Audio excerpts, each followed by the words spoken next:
Thank you for this opportunity, and I'm glad to share some information about China and doing business with China. And first, I would like to share some information about China as background.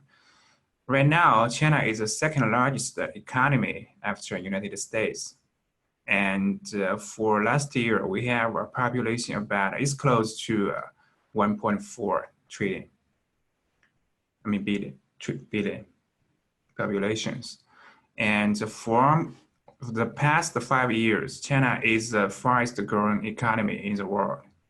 And the GDP for 2018 should be about 23.21 trillion. And the GDP per capita is about 16,700. And the real growth per year is about average for the past 5 years is about 7%. And inflation rate is 1.6%.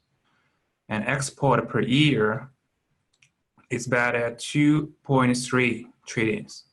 And imports is about 1.8 trillion.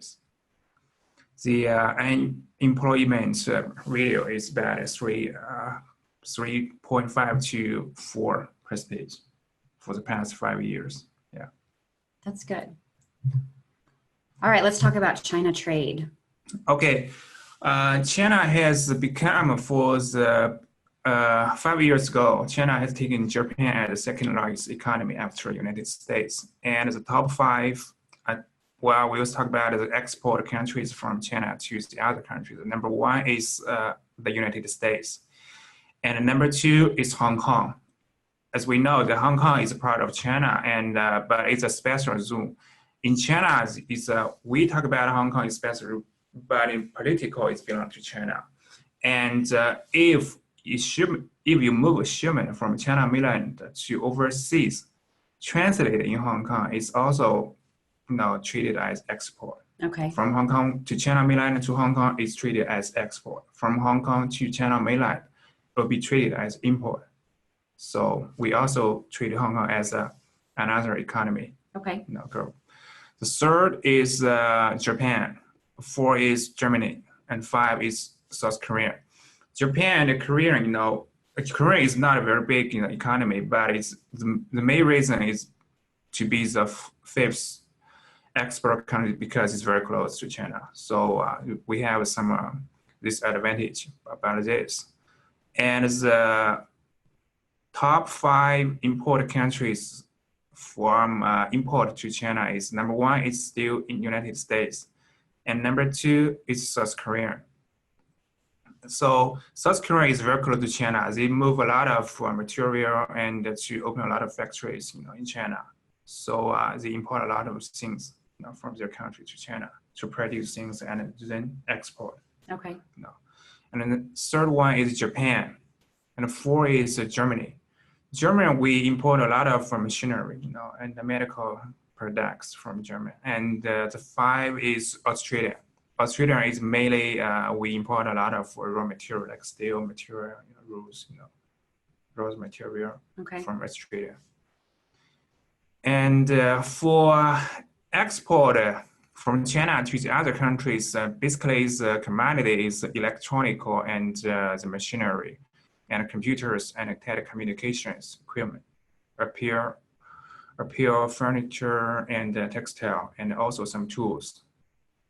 And for imports from these main countries is about the high quality machinery and computers, oil and mineral fuels, and optical and medical equipment, oils and motor vehicles, and also very high quality motor parts. And of course some soybeans, especially from US, but currently it's not. We don't import from US. We move to Brazil because of the tax. Because of the recent tax, which of course we know locally, because soybeans is Missouri's biggest export. So obviously that has affected this industry as well. hopefully those tariffs will be lifted. We hope so, yeah. So I was asking you earlier about districts and the different business sectors and the different industries in China and what goods were made. And one of my biggest questions to you was, what is made in China?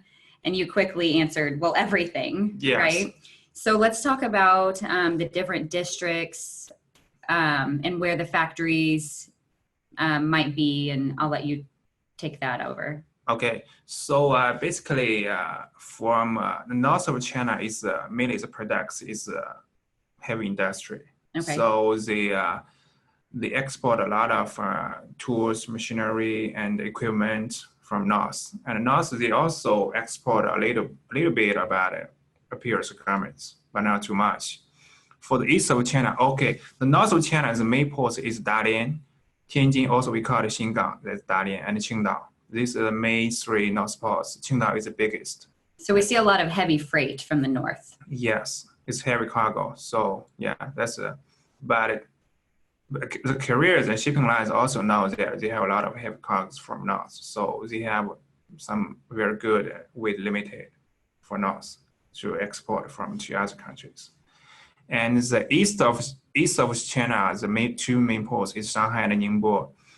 And Shanghai is the biggest port in the world.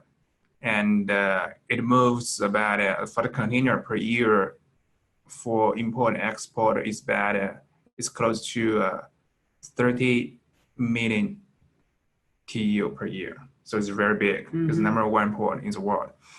And east of China, these two ports, their main products is about computers, electronics, and also some furnitures, and auto parts, tools, and appeals.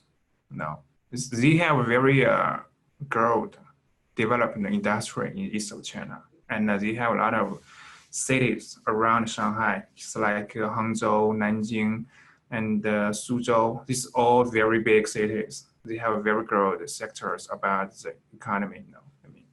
The supply chain.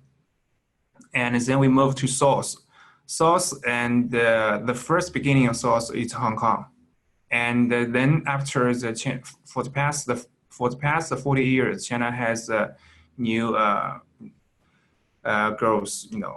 There's two main cities, it's Shenzhen and Guangzhou. And right now, the Shenzhen and Guangzhou, it belong to Guangdong province. Guangdong province right now, their population is number one in China because they have catch a lot of laborers to come here to produce, things. Their population right now is about more than 100 million in that province.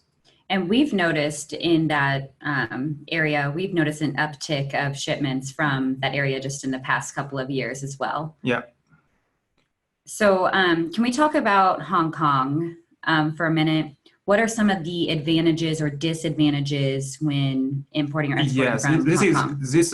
The south of China can be developed mainly because of Hong Kong. Hong Kong, because they have, for the history, for the background, for maybe for the past 40 or 30 years, they have knowledge, they have capital, and they have experience, management experience. But in China mainland, and we don't have this. We don't have capital. We don't have money. We don't have experience.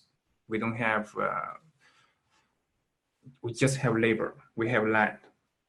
So in that time, Hong Kong sent a lot of people to go to Shenzhen. That's Shenzhen is before we call it special zone. We can use foreign capitals. Hong Kong at that time is still treated as foreign capitals. Okay. So in that time, Hong Kong guys opened a lot of factories there because Chinese government gave their land at the beginning is free, and the tax is no tax. So in a short time, Shenzhen is a miracle. Shenzhen before, for 40 years ago, it's just a very small fish knowledge. But right now, it's number four cities in China. The population right now is also about 15 million, in Shenzhen. Okay. Yeah, that's very big. So for a Hong Kong company to open up in Shenzhen, yeah, they didn't have to pay any taxes to the At the government. beginning, yeah, because China wanted to develop economy. So are they paying taxes now? Yeah, Okay. they pay tax right now because their land is limited. Okay. Okay. So Shenzhen right now is more about creative cities, and the factories. There is a city called Dongguan between Shenzhen and Guangzhou. The city is called the factory of the world, because that city produces almost everything in the world, and they have very girls. That city they have a lot of Hong Kong capital factories and Taiwan capital factories, and also Western countries capital factories. A lot of even Japan and Korea, because something is designed in Hong Kong or Shenzhen or creative in their area, but produced in Dongguan. Okay. Yeah. So if that right now for the export, if we think about it, the export percentage, South China is still the biggest. Yeah. It's very Interesting. yeah.